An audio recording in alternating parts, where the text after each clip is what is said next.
Hi everyone. Thanks for inviting me to this seminar. And I'm Liang. I'm from the Institute of the Advanced Study of Tsinghua University in China. And today this talk will be mainly about random unitaries and energy conservation. This talk will be mainly based on this recent work of last year. I've done that together with Laura Cui, Tommy Schuster, and Robert Huang. All of our three collaborators are from California Institute of Technology. So in this talk, I will first give you some necessary context of this research and also summarize our main results. And after that, I think since we have a lot of time, I will go a little bit into the key technical details of this work. Okay. All right, so the story begins with random unitaries or what we call Haar-random unitaries. I assume that all of you have at least heard about that. Recall that Haar-random unitary is a kind of unique, uniform distribution over the entire unity group of U over U of 2 to n. So it's kind of a uniform probabilistic measure, and that's unique. That can be proved, and they have many very good properties. For example, as you might know, you can do a lot of exact calculations over these Haar-random unitaries. And moreover, what's very important is that it has many applications in quantum information science. For example, in like quantum device benchmarking or tomography, or maybe the most recently most famous application is in what we call that classical shadow tomography, that people find that we can actually use those fully random unitaries to extract information from your quantum system. And another part of this motivation is from many-body physics. Actually, I'm a many-body theorist. I'm not only a quantum information people. I also been very interested in many-body physics. So actually, in many-body physics, there are the notion of Haar-random unitaries has been used to characterize a very chaotic or very complex systems for a long time. For example, starting from last century, when people start to study very complex nuclei or very heavy elements, have a very complex nuclei, have many protons and neutrons that interacting by the strong force. People started to think about the idea of using a fully random unitary or fully random matrix to model that system, and that theory soon becomes very successful. I think that's a start point of the study of random matrix theory, at least in physics. And more recently, this tools has also been used to model very complex many-body systems like chaotic quantum systems or chaotic quantum circuit and so on. And while it's a very useful tool in quantum information and in physics, many-body physics, there's a important disadvantage is that, well, actually, well, well, there's something wrong with that. Oh, I'm sorry. All I want to emphasize is that actually this kind of full Haar-random unitary requires exponentially quantum circuit to implement. There's a very simple dimension counting argument. For example, you can say that the full random unitary is actually a 2 to n by 2 to n big matrix. So it has an exponential number of free parameters. But if you consider your quantum circuit made up of like many 2-qubit gates, each 2-qubit gate will just contribute to a constant number of free parameters. So you typically require essentially many those 2-qubit gates to implement your unitary. So actually, this fact means that the implementation of the full Haar-random unitaries is not practical. So we need to find ways to implement those random unitaries in a more practical way or in an approximate way. So in this study, we will mainly focus on a Russian notion I proposed to approximate random unitaries in a practical way. That's a notion of pseudorandom unitaries. So this notion is originally introduced in the cryptography literature for some years ago, and by definition, a ensemble of unitaries is a pseudorandom if only it satisfies the following two conditions. First, it requires that every unitary in that ensemble can be efficiently implemented, so that the full ensemble is efficient. And second, you can say that it demands that every efficient quantum algorithm cannot distinguish this ensemble from the true Haar-random unitary ensemble. This means that here by efficient, I mean in polynomial circuit depths. So every quantum algorithm in polynomial circuit depths cannot distinguish those ensemble from a Haar-random unitary ensemble. So you can see this is actually a very practical way to approximate this kind of Haar-random unitary. It says that while this PRU ensemble might be very different from the true Haar-random one, but the differences are actually hidden in a very high complexity degrees of freedom, so you cannot easily acknowledge this difference. You can make a comparison with a more, I mean, you might be more familiar with another notion what we call unitary T design. This is more commonly used to approximate Haar-random unitaries. Recall that in the definition of T design, people are talking about the T's moments of these two unitary ensembles are approximately the same. So this is actually a information theoretical definition. This is that two ensembles are matched with each other information theoretically, but in the definition of PRU, we actually emphasize more on the practical sense, right? So that's the notion of PRU is a primary focus of this talk, but I should remark here that many of our results will also be applied to unitary designs after very slight modification.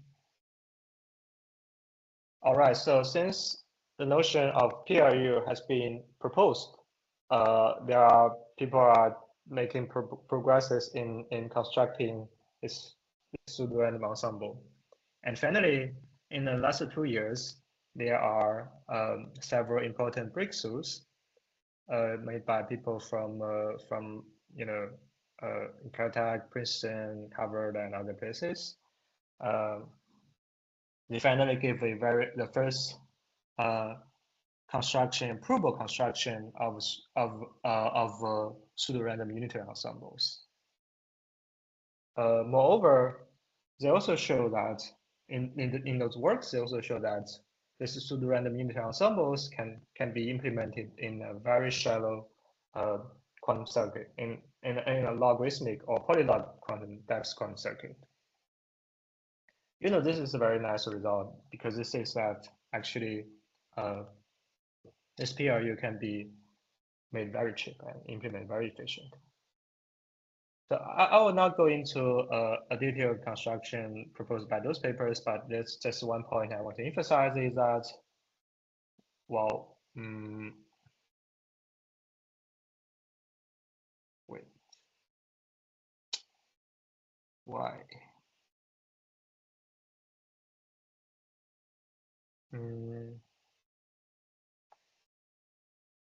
Okay, could you say my slides again? We can see the slides, yes, but it's not full screen at the moment. But the animation, there's something wrong with the animation, so I just like, you know, using this format, you can see so that you can see the full information. I'm sorry about this mistake. I don't know what happens, but anyway, so just one point I want to emphasize is that actually the existence of pseudorandom unitary is not is a conditional result. It's like it requires some cryptographic assumptions. It requires the common cryptographic assumption that the existence of so-called quantum scalar one-way functions. So what is one-way functions? One-way functions is like it's a function. It's a bit string function. It's a function from mapping a bit string to another bit string, but it satisfies the key property that if you know x, you can easily get y.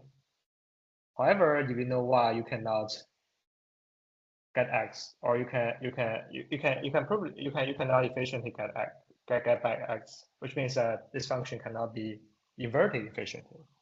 So this is why it is called one-way. And in post-quantum cryptography, we have many many different ways to construct this kind of one-way functions. Just assuming that some commonly accepted hard problems, such as like learning with error or others. So you can construct this kind of quantum secure one-way functions that cannot be inverted efficiently, even by using quantum algorithms. So this will be the cryptographic or complexity theoretical assumptions underlying the construction of PRU, and this will also be the complexity theoretical assumptions in our work. All right, so. So can I ask a quick question here? Right. Yeah. So, okay, regarding this cryptographic complexity, do people, for instance, believe that PRUs can even be constructed from something weaker than one-way function? So, for instance, are there like any results that indicate or disprove that, for instance, PRS, like pseudorandom quantum states, might be sufficient to construct pseudorandom unitaries? Because there's like this entire hierarchy, and we have like these quantum objects that are believed to be even weaker than one-way functions. So are you aware if there are like any results in this direction? Yeah, that's a great question. But I mean, like from my knowledge, from best of my knowledge, the existence of in the proof of existence of PRS, we also use some of the assumptions of we also use the same, basically the same cryptographic assumption of existence of some one-way functions or pseudo-random functions. But actually, my knowledge in cryptography is very limited, so I don't know any weaker notions that is satisfied to construct PRU. So this is what I can say about this problem, this question. Yeah. No, thank you. And sorry, just one more, again, more general question before we go into more details. Kind of like at the moment, what is like the, let's say, main cryptographic applications of the PRU? Because I understand that is like a very fundamental object, and people really try to like find like nice constructions and optimize it in different ways. But what is like the main cryptographic application, or like the main killing gap that people try to guess? Is it obvious, or it's more like interesting from like a physics point of view? Again, since I'm a physicist, I don't know much about cryptography. One thing I can imagine is that it actually is it's very, so for me intuitively it's very similar to the one function itself. It's like you encode some hard, some informations in a very hard in a very high complexity degree of freedom, And for example, I remember in the original proposal in that paper, they are talking about quantum money. So maybe there are some applications in quantum money, but I'm not so familiar with that. But what I can say is that I can do talk about some applications in physics. For example, this kind of result can be used to prove some harness of learning result in physics. For example, it can be helps you to prove the harness of learning physics matter, harness of learning entanglement structure, also on. So all of this kind of harness of learning result in physics that I care more about, using basically the same idea of pseudorandom states and pseudorandom unitaries. Yeah. I think that's that's an application part I can comment on. Yeah, no, that makes sense, because I guess like in the crypto, like also what you were mentioning, I think for most of the applications from the original paper, you could also get them from just PRS. You don't need like the PRU to get them. So at least up to my knowledge, I don't know like any app that you can get from PRU, but you cannot get from PRS. But yeah, I understand like the physics motivation. Yeah. So right. Yeah. Actually, I think that's a good point. I think in most of the times the PRS is already suffice, but for example, I do know that in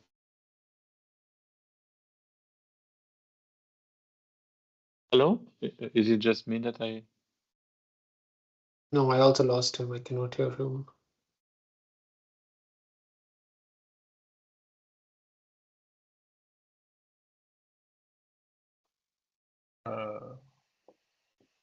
Hello? Just go on. Okay. Sorry, yeah, we lost you for a few seconds. Can you hear us?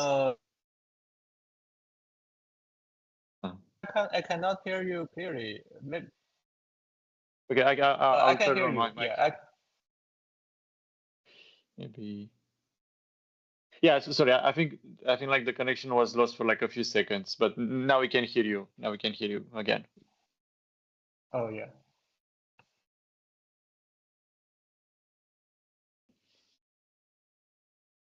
So should I continue or yeah. other problems? That was like a good. Thank you a lot. Thank you. Yeah. Okay, nice. Maybe I just use this form Sure. to avoid some animation problems. Right. So far the everything is fine. But so for me, or for physicists, we want to apply this kind of notion to study, or at least to understand some part of physical systems. But you can see that there is immediately a barrier in application of PRU in physics systems, because most of physical systems are constrained by energy constraint or energy conservation. So this actually motivates the central problems or the central questions we want to address in this paper is that can we construct pseudorandom unitaries that at least respect some form of the energy conservation, right?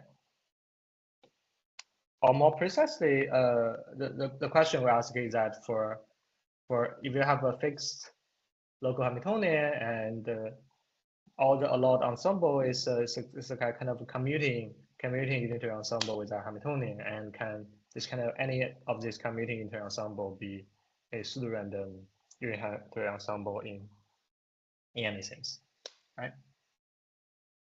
So that is actually the question we want to address. However, it was very immediate to observe that any of these kind of energy conserving ensemble cannot be a true pseudorandom unitary. Why? Because there's a very simple way to distinguish this ensemble from the true Haar-random unitary ensemble. The algorithm works as follows. First, you prepare a low energy state of this Hamiltonian.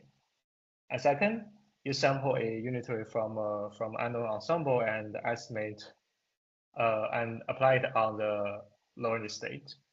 And finally, you measure the average energy. You can see that if the unknown unitary ensemble is Haar-random ensemble, then the average energy is the zero or is trace-ish. It's kind of infinite temperature expectation value. However, when the unknown ensemble becomes any of these kind of energy conserving ensemble, then the average energy is not changed. It's just a very low energy. So using this way, you can construct efficient algorithm that distinguish any of this energy conserving ensemble from the true Haar-random unitary. So by definition, this kind of energy conserving ensemble does not form a true PRU, right? This just indicates that the standard notion of PRU is not a right notion to characterize the situation with energy conservation. As a result, in this paper we introduced a refined notion where we call energy conserving PRU. So the energy conserving PRU, where we just make one modification to the standard definition of PRU. It's that here we demand this ensemble to be indistinguishable from the energy conserving Haar-random unitary ensemble. So recall that for any fixed Hamiltonian, the commuting unitary group is the commuting unitary set is also a Lie group. So you can also talk about Haar measure over that group. So here the energy conserving PRU is just indistinguishable from the energy conserving Haar-random unitary ensemble. So you can make a comparison with a standard notion of PRU. You can see that standard notion of Haar-random unitary is a fully chaotic or fully scrambling unitary or called fully scrambling dynamics over the entire unitary group or entire Hilbert space.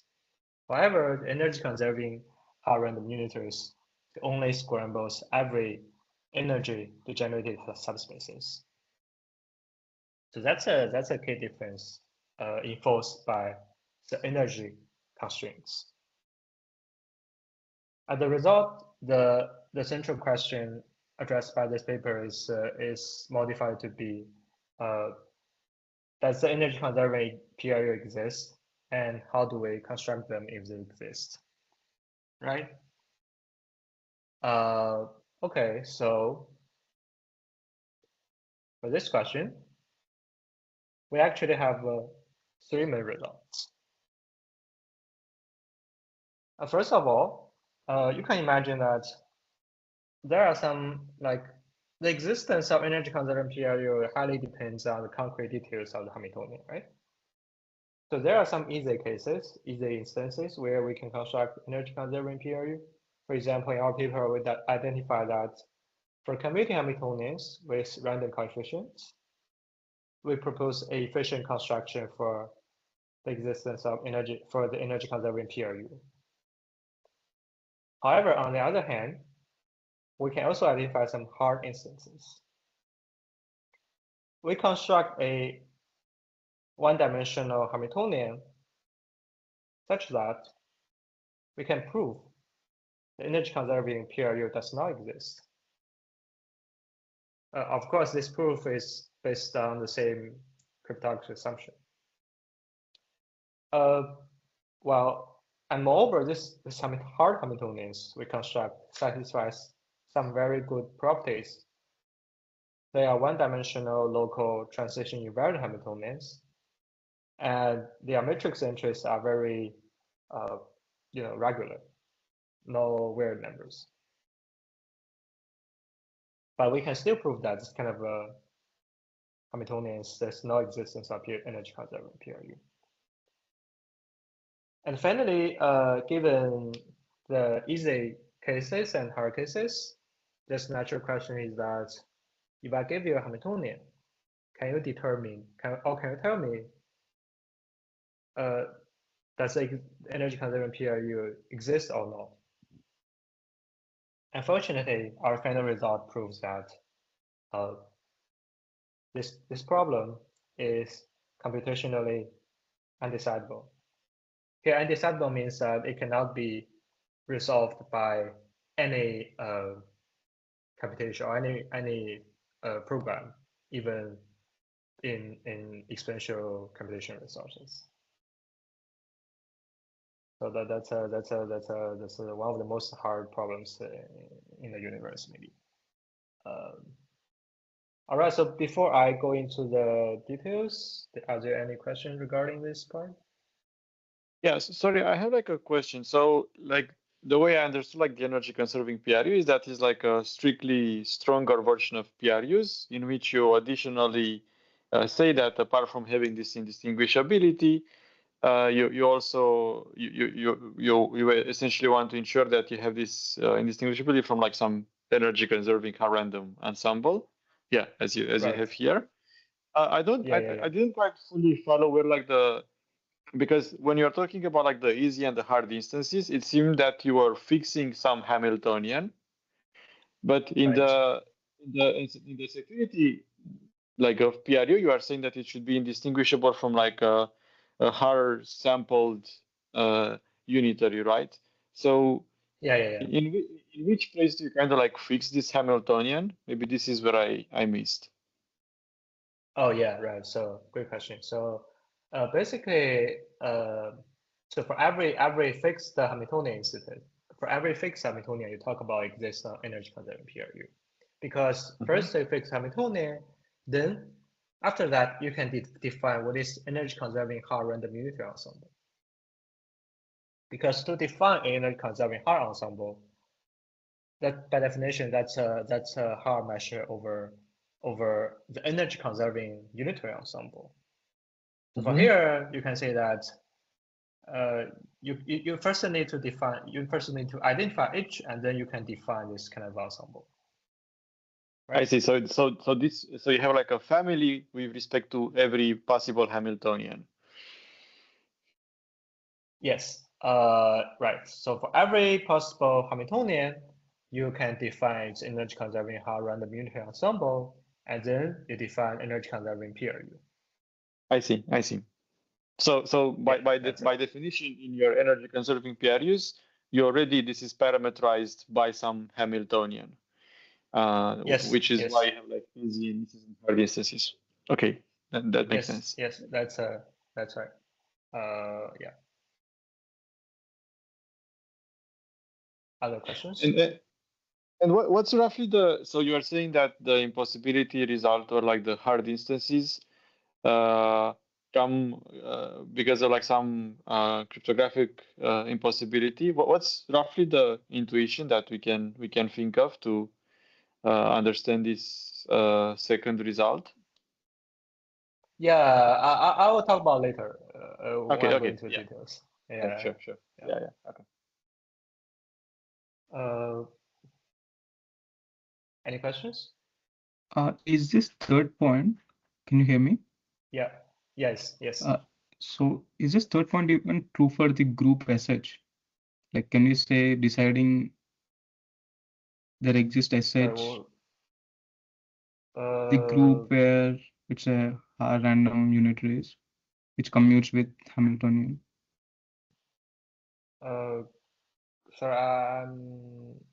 So do you want to ask what problem is concretely computationally undecidable, or? I'm asking if PRUs, existence of PRUs is undecidable, but we have this, like, can we define this group SH in that cases?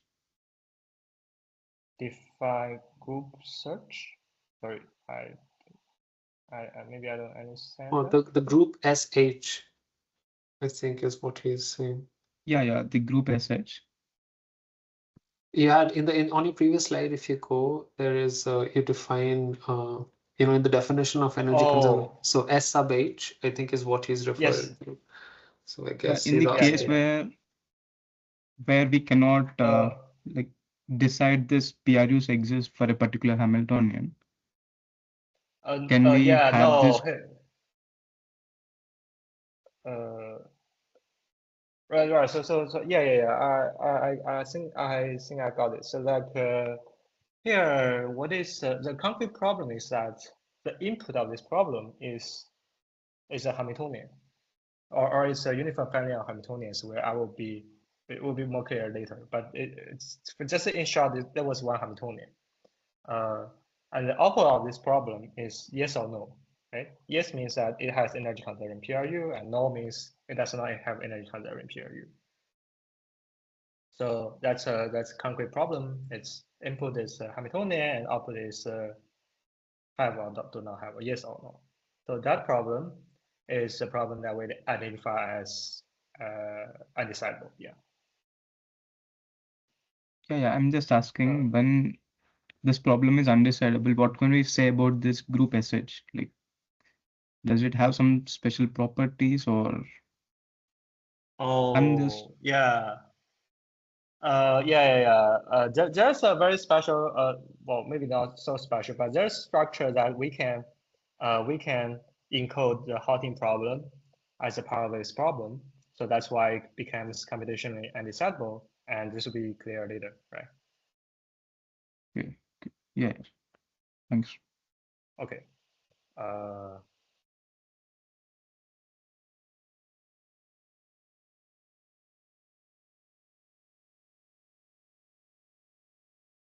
Okay, so if there's no questions, I will go into the technical proof part. So the first result, we say that for a commuting Hamiltonian with random coefficient, we can efficiently construct energy conserving PRU.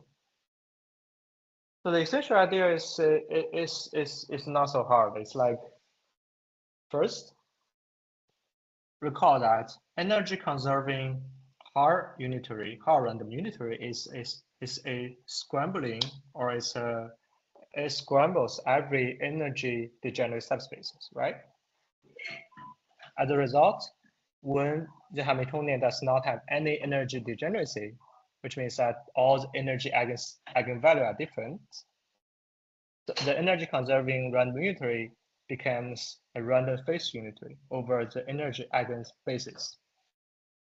Here, I mean that for each energy eigenstate, you assign a different random phase. That's a random phase unitary. For this kind of random phase unitary, there's an efficient way to construct the pseudorandom version. The construction is as what I show here is like, first you apply a quantum phase estimation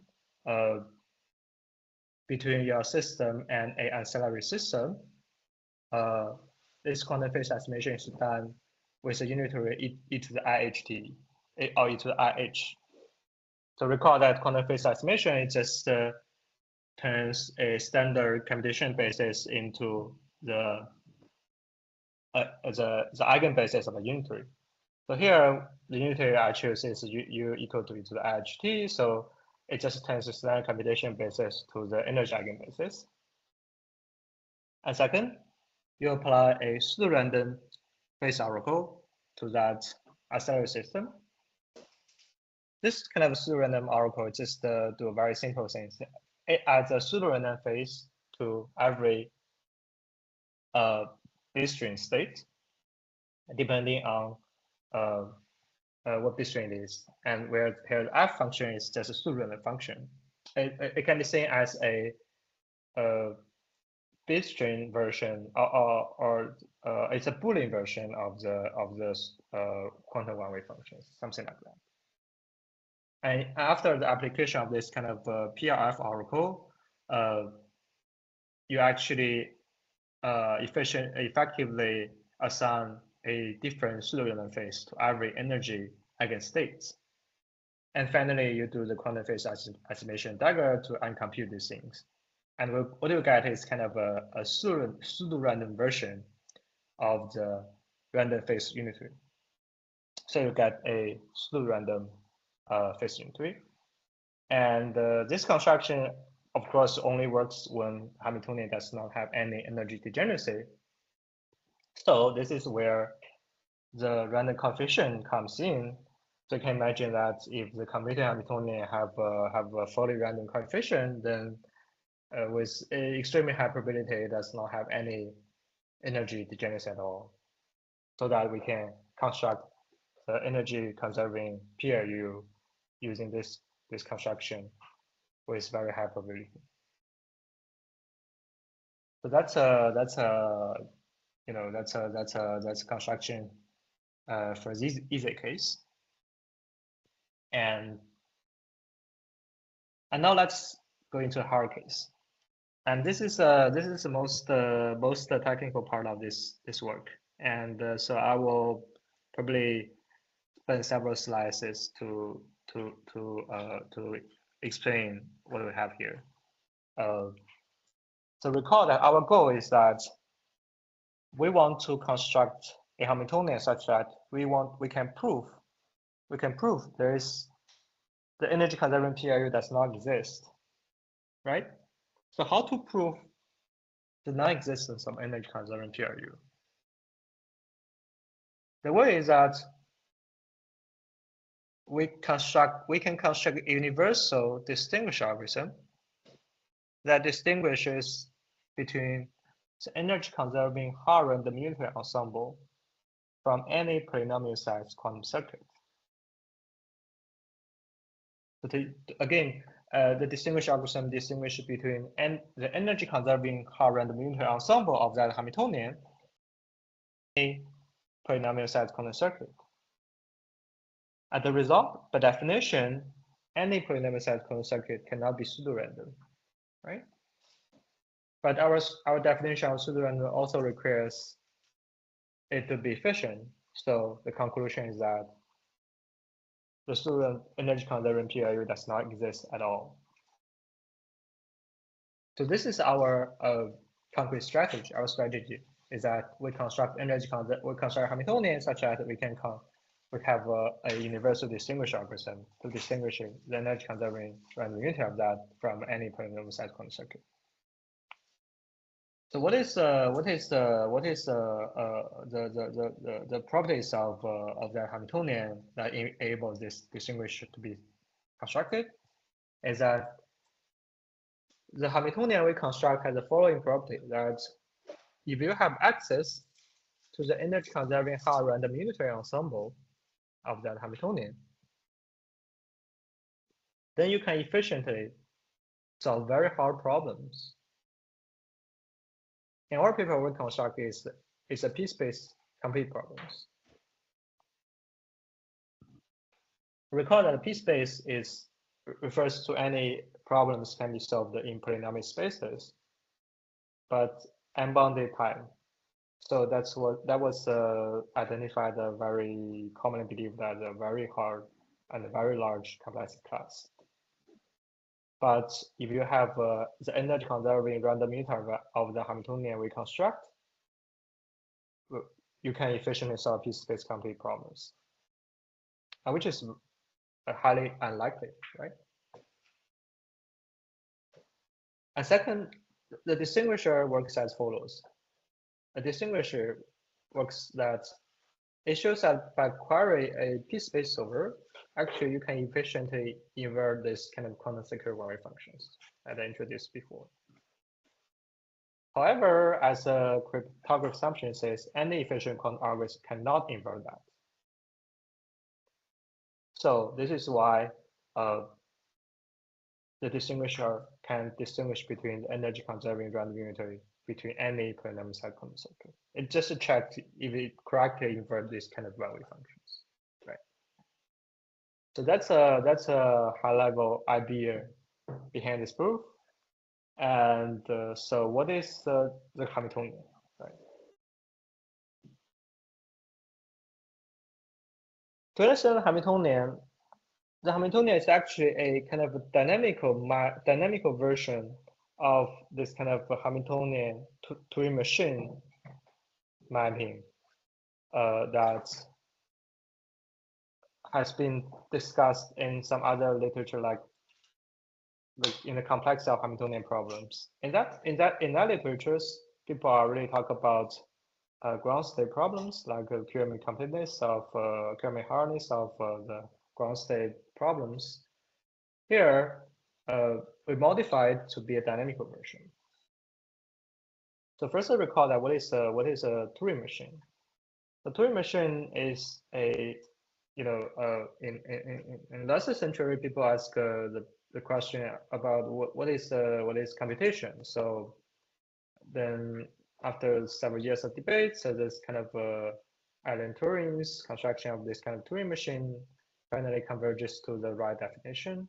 In Turing machine, that's a universal model for computation, right? It has 3 main ingredients. The first, it has a tab. It works like a memory in a computer. It has some alphabets on the tab. For example, 0 and 1, or an entity, or whatever other kind of things. And second, it has a head that can move along this tab. And the head can also read or rewrite the symbols on the side of this location. And moreover, the head also has its internal states. You can imagine that to be kind of the different functions that you write when you're coding. And overall, the movements and operations of the head follow some transition rules.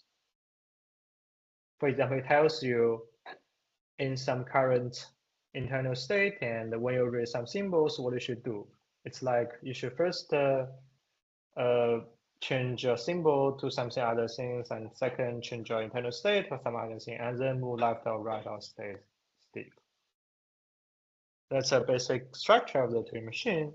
And the first thing you can imagine is that you can actually map the configuration of your Turing machine to a quantum state very easily, or to a quantum product state very easily. This is done by just mapping every local pieces, or every cell, every different cells into local product states. So you get a product state, a total product state that describes the configuration of the Turing machine. Of course, this is kind of a finite memory Turing machine. And this finite memory properties is why we have a p-space. What we can solve with this p-space. And second, you can say that after you do this mapping, the transition rules of the quantum Turing machine Turing machine can be written as quantum isometries or local quantum isometries. It just maps some local quantum state to other quantum state, right? And moreover, it is a transition invariant isometry, or it is a sum of transition invariant terms. This is because the transition rule is homogeneous along the entire chain. It does not depend on the location of head, right? For every location acts exactly the same. So every transition rule is just mapped to a sum of transition invariant local isometries, where we denote as V, for example. As a result, you can easily construct Hamiltonian, which is the sum of V plus V dagger. This Hamiltonian by construction is local, transition invariant, and one-dimensional. That's basic. That is, or roughly the Hamiltonian we have, right? So what is the nice property of this Hamiltonian? As the following nice property. Recall that in the Turing machine, if you start from some fixed input configuration, and after the application of Turing machine transition rules, it will be become a computation process, right? It moves from one configuration to another configuration, and repeat this processes, and finally it reaches a halting state. A halting state does not have any successor. So you can view this whole process as a one-dimensional graph or one-dimensional chain. And for every node, it is configuration, and the action of Turing machine is from one configuration move to the next one. As a result, you can imagine that if you start from preparing your initial state as a input state that corresponding to the input configuration of a Turing machine, it is actually a localized. We package along this kind of computational chain, right? And then applying this kind of energy-conserving Haar-random unitary is equivalent to scrambling along this chain, because this chain is actually a invariant subspace of Hamiltonian, right? So the energy-conserving random unitary just scrambles this wave function along this whole computational chain, right? That's just a one time of application of energy-conserving random unitary.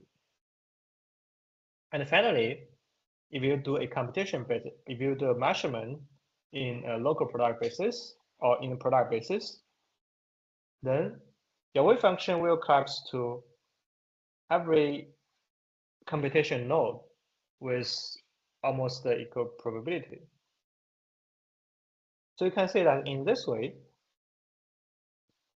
after the first, you start from preparing initial state and then apply Haar-random energy-conserving random unitary and then measure. And after this process, you effectively moves along this kind of computational chain by a very large step, right? So you move along this kind of computational chain by a very large step at once.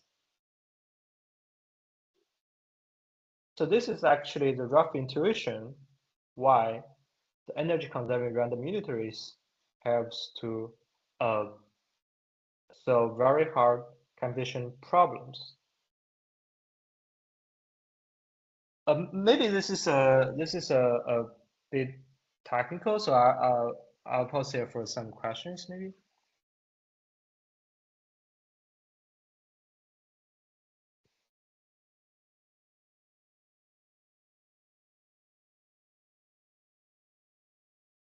Okay, so if the explanation or the picture is clear for everyone, so I will move along. So here I explained the Hamiltonian. We get how we get this Hamiltonian. Hamiltonian is just doing a Turing machine Hamiltonian mapping to a P-space Turing machine. Then you get this. You roughly get this Hamiltonian. The Hamiltonian has a nice property that if you can query its energy-conserving Haar-random unitary, you can actually solve very hard P-space complete problems. Sorry, can I ask a small question? So could you please explain again? I kind of missed the connection between the transition rule and the energy, because the Haar-random unitary that you're going to apply is going to be energy conserving, right? And I'm guessing your Hamiltonian is related to the transition function. But yeah, could you say again, like, what is the intuition? How should I think about the energy and how it relates to the transition function? Yes, that's a very good question, and that's exactly the point that I missed. Here, let's start again. The transition rules are just mapped to a transition invariant local assumptions, right? And our Hamiltonian construction is just the V plus V diagram. And as you can see, if you imagine the entire computation process from some initial state to some halting state, this will be viewed as a chain, right? It's just in every node of the chain, it corresponds to some local, some product wave function. And what we have is that the effective Hamiltonian in that invariant subspace is just a hopping Hamiltonian along this chain. You can imagine that's a one-dimensional hopping problems, right? Okay. It's just a hopping along this chain, right? So that's an effective Hamiltonian inside this kind of subspace. And however, there is a problem, is that you can say that since this is a one-dimensional hopping problem, it can be exactly solved. But this kind of different subspaces, might have energy degeneracies, right? Because that's the same, hopping Hamiltonian. You know exactly what the energy spectrum is. So in this construction, we need to introduce some additional terms to break this degeneracy. I didn't prepare a concrete slide to explain this in stock because this is a very technical. But if you believe me, you can just add some properly designed terms to break this degeneracy. Then you get a fully or almost non-degenerated Hamiltonian, such as every invariant subspace is effective Hamiltonian is almost a hopping Hamiltonian, right? Yeah, that's yeah. Thank you. Yeah.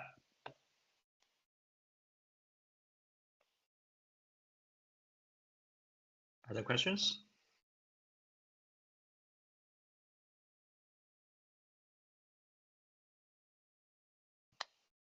Okay, so I'll move on. Now we have a Hamiltonian such that its energy-conserving random unitaries can be used to solve p-space complete problems. And the next part of this proof is that you need to prove that if you can query a p-space solver, then you can efficiently invert this kind of one-way functions. This is done by a standard p-space complete problem where we call true quantified Boolean formula problems. In this problem, psi of x1 to the xn is a Boolean formula.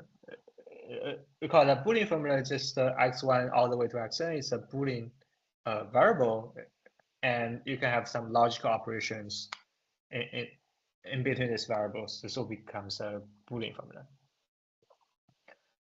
And outside this Boolean formula, it is acted by some quantifiers, for example, some for all or exist. And your goal is to identify or to judge if this for expression is true or false, right? And this is proof that's a standard p-space complete problems because there's no shortcut to these problems. Basically, you must enumerate every different possibilities in order to judge the expression is true or false.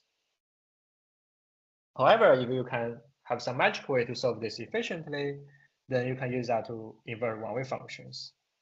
The idea is just quite simple. You just construct a Boolean formula such that it is true if only if y is the image of x, right? This Boolean formula is efficiently constructible because you know that computing fx is efficient. And then, given y, how do you get x? You just, if you have a given fixed y, then you just query every bit of x. You just resolve x bit by bit. In every bit, you query the TQBF solver once, and to determine if it is 0 or 1. And by repeating this process for n times, you just get a pre-image of y, right? In this way, you can efficiently invert one-way functions. So combining what we have now, we'll have a Hamiltonian such as energy-conserving random unitary can solve p-space complete problems. And we also know that if you can solve p-space complete problems, you can invert quantum one-way function efficiently. So then we construct a efficient distinguisher, right? By just combining these two pieces. And then this becomes the proof of our second result. Yeah. And that's the second one. So finally, we have the third one, where our claim is that if I get a Hamiltonian, then decide if that Hamiltonian has energy-conserving PRU or not is computationally undecidable problem. This actually has a very simple reason. it gets down to a definition of this problem, right? So when I was talking about the existence of PRU, energy-conserving PRU for a Hamiltonian, I'm not referring to one Hamiltonian. I'm referring to a uniform family of Hamiltonians, right? Because a uniform family is like every system size I have associated it with a Hamiltonian. So it's a series of Hamiltonians. The input of this problem is a series of Hamiltonians. So how to define a uniform family of Hamiltonians? To identify a family of Hamiltonian, you should have a universal set of rules to generate this Hamiltonian for any system set, right? In other words, what you have is a Turing machine that generates the description of this Hamiltonian. So the definition of uniform family of Hamiltonian is that you have a Turing machine, the input is system size, the output is description. So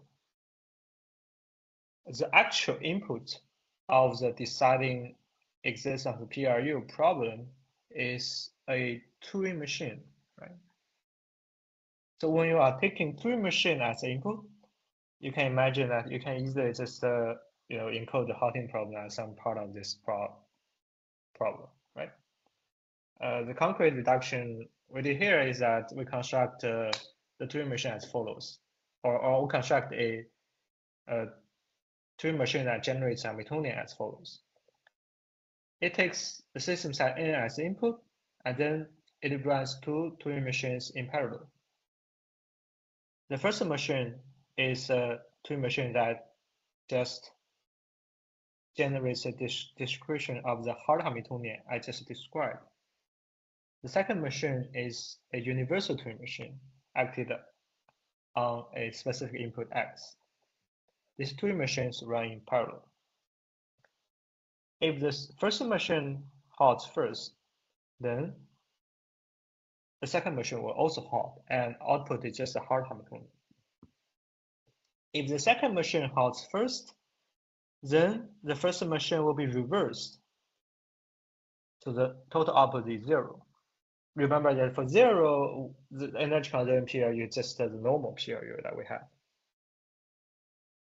So if the universal Turing machine never halts on input x, then output will be the hard Hamiltonian.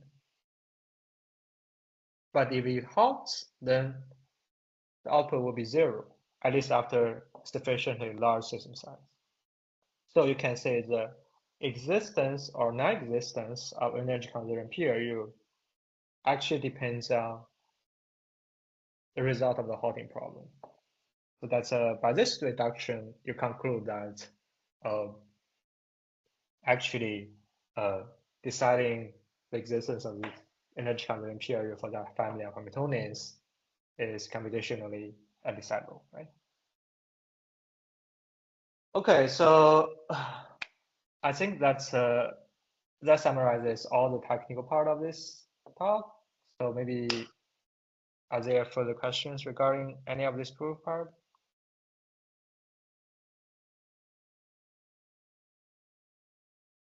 So I think I should mention some interesting future directions I'm interested in. I'm sorry I don't put in on slides, but there are several like problems. For example, the most interesting problem for me is actually about the average case complexity. So from this result, what you get about the harness of quantum dynamics. So you can imagine that this result just implies that for some very hard Hamiltonians, for some like Turing machine Hamiltonians, like it's kind of a quantum summarization or its quantum dynamics is very hard to simulate. It's very late time quantum dynamics is very hard to simulate. It's some messages or the intuition is set for that, right? However, it does is the hardness of some worst cases, but I think that a much more, or maybe not, a much more physical or much more interesting problem is about average case, right? Because if you ask a physicist, maybe he does not care so much about this worst case, but he want to ask, what about the random Hamiltonian? So what about random Hamiltonian? A random Hamiltonian can be easier to produce the daytime, or it's hard to produce daytime dynamics. So I think that this kind of average case problem is actually a very interesting problem. And why I feel like it is more or less doable is because here we use in the Haar instances, actually we rely on hardness of p-space problems, right? But for p-space problems, there is a average case, worst case reductions, right? So maybe you can imagine you can prove a similar hardness result for average case. But actually, I don't have any ideas regarding concrete progresses of this idea. So I don't know how to do that reductions. So if any of you have any ideas on that, I'm very happy to discuss. That's I think that's one at least a very interesting problem for me. Also, one can also consider other symmetries. For example, you can also consider other symmetric PRUs, right? Because here you can imagine the energy-conserving case as a time translation invariant, time translation symmetry. Actually, there are already some works addressing this kind of symmetric PRU problem, but in those works, people are mainly considering only discrete symmetries like Z2 lattice Z2 symmetry or some other transition symmetry or whatever. But what about continuous symmetry like U1 symmetries? I think that things might be very different in continuous symmetries because in continuous symmetries, you have the invariant subspaces that you have actually have a polynomial dimension instead of exponential dimension. I think this means that actually many of the existing techniques to construct PRU will fail. So I think it's highly unclear how we could construct how we construct symmetric PRU in the continuous symmetric cases. Also, a related problem is like how we construct symmetric designs for continuous symmetric problems, continuous symmetries. I think these problems are very largely unexplored. So I think that's very interesting. Right. Sorry, maybe I missed yeah.